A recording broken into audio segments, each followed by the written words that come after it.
Donc, je n'ai pas fait de témoignage pour le mois d'avril parce que je me suis pas donné le temps et là, du coup, j'arrête de chercher des excuses vu que je suis posée et que là, il y a la lune. Donc, c'est pour ça que j'ai choisi cet angle-là. Et en fait, aujourd'hui, j'aimerais parler de ce que Dieu donne. J'ai le mot en anglais provide.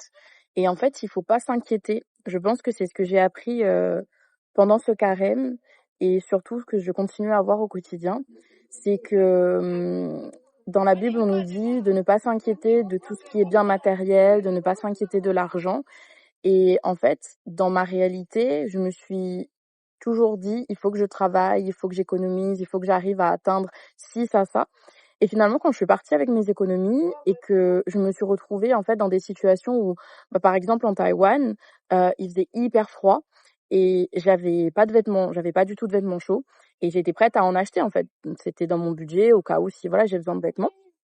Et finalement, dès le premier jour, donc on arrive et je lui dis voilà, en fait, on n'a pas du tout de vêtements chauds, donc va falloir qu'on en achète parce que il fait hyper froid en fait.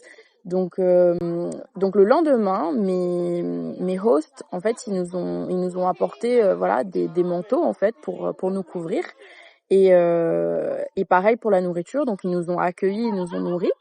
Mais ça faisait partie en fait de notre échange, c'est-à-dire que eux ils nous accueillaient, ils nous nourrissaient et nous on travaillait pour eux. En revanche, par la suite, tout tournait sous le sens. Dès que j'avais besoin de quelque chose, et même en Corée aujourd'hui, je me suis dit voilà, là je porte des vêtements, ça j'ai acheté à 1 €, mon t-shirt il a coûté peut-être 50 centimes, mon pantalon 1 €. Et en fait, je me suis dit je vais patienter, j'ai pas besoin d'acheter, et ça me viendra en fait quand ça viendra, parce que c'est Dieu qui me donnera. Et finalement, tout est arrivé. Donc c'est-à-dire que depuis que j'ai commencé à vraiment prier en disant: «Dieu, je remets ma vie entre tes mains, je remets tout ce qui arrive entre tes mains et en gros, elle viendra que pourra». C'est ce que je dirais, mais c'est lui faire confiance dans tout ce que je fais et au final, donc j'ai des vêtements. Maintenant, j'ai des vêtements d'été. J'ai de la nourriture. À chaque fois que je me dis mais comment je vais faire, je peux pas faire mes courses ou j'ai trop dépensé, il faut que je fasse attention. Il y a toujours quelqu'un pour m'inviter, quelqu'un pour me donner un peu de nourriture pour en fait faire en sorte que cette parole-là devienne réalité et qui augmente tous les jours en fait ma foi. Et l'un des exemples que j'aime bien donner, c'est une fois quand j'étais en Thaïlande, en fait, j'ai été accueillie par une jeune professeure qui voulait manger une pizza. Un soir, elle voulait manger de la pizza. Donc elle me dit: «Est-ce que tu m'invites?» Je dis: avec plaisir». J'étais chez elle depuis quelques jours déjà, donc je me suis dit: «Je peux faire ça pour elle». Sauf que les pizzas en Thaïlande, ça coûte hyper cher. Donc en fait, c'est pas hyper cher pour ce que c'est, parce que ça reste le prix d'une pizza normale, je pense, à La Réunion ou en métropole. Cependant, pour le prix des repas en Thaïlande, c'était cher. Donc, ça veut dire que en achetant cette pizza-là, j'ai pris mon budget de 2 jours. Donc, c'est-à-dire que les repas que je mangeais d'habitude coûtaient tant. Et finalement, j'ai dépensé tant pour les pizzas et je me suis dit, oh là là, mais il me reste quelques jours, comment je vais faire? Je sais pas trop, j'aurais peut-être pas dû, mais non, mais faut pas que je regrette, je l'ai fait de bon cœur, je l'ai fait pour elle, elle me l'a demandé. Et le lendemain, quand j'étais tout à fait inquiète, voilà, c'était légitime pour moi d'être inquiète, de me demander comment je vais faire pour m'en sortir. Et finalement, le temple dans lequel je faisais mon volontariat offrait de la nourriture. Donc c'était une journée où tout le monde partageait de la nourriture, il y avait énormément de nourriture, les gens de l'extérieur, les touristes, les gens du temple, les moines, tout le monde partageait. Et je pense que c'est ce jour-là que je me suis dit, mais en fait, Emeline, t'as pas à t'inquiéter, ça reviendra vers toi. Le bien que tu fais, ça reviendra vers toi. Et qu'importe ce que tu fais, t'as pas à t'inquiéter de ce qui va arriver, parce que Dieu got your back. God got my back. That's what I'm learning right now. Et finalement, le mois d'avril, c'était un peu plus un mois de guérison. Donc, j'ai pris la décision donc de quitter mon ex, avec qui c'était un peu compliqué, c'était beaucoup le passé. Et je pense que Dieu m'a beaucoup parlé pendant ce temps-là.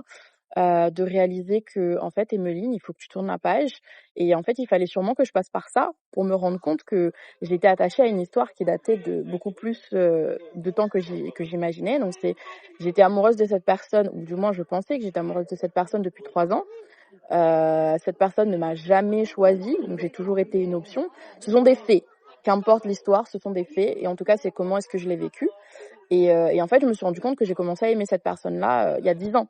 Donc il y a 10 ans, c'est il y a un moment déjà. Et finalement, c'est 10 ans après qu'on se retrouve à voyager ensemble.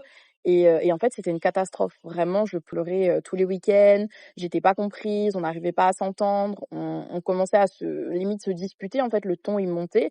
Et je me suis rendu compte qu'en fait, il faisait de moi une personne que j'étais plus du tout. Donc voilà, donc finalement, je me suis sentie en paix. On s'est quittés entre de bons termes. On a pleuré, mais pour moi, en tout cas, sur de bons termes. Donc c'est une histoire que je chéris parce que j'ai beaucoup appris et finalement, voilà, on va dire que c'est quelque chose qu'il fallait qu'il arrive et encore une fois, je mets toute ma confiance en Dieu. Et maintenant que j'ai des nouveaux projets, donc ça va être, développer mon art, je pense que je lui fais encore beaucoup plus confiance et encore une fois, à chaque fois, il me donne ce qu'il faut et hem et voilà, donc c'est un petit peu ce que j'avais envie de raconter. Je pense, garder la foi et de ne pas s'inquiéter de ce qui va se passer, que ce soit l'argent, que ce soit la nourriture, que ce soit les vêtements, le logement également. Je pense que maintenant que je voyage beaucoup, je me suis rendu compte que j'avais toujours des solutions pour tout et pour les relations, c'est pareil. Je pense que ça part, ça vient, mais quand tu as Dieu avec toi, tu es pas tout seul. Donc moi, j'aime à dire que je suis une solo traveler, je voyage toute seule, mais je ne suis pas seule et je ne me sens pas seule.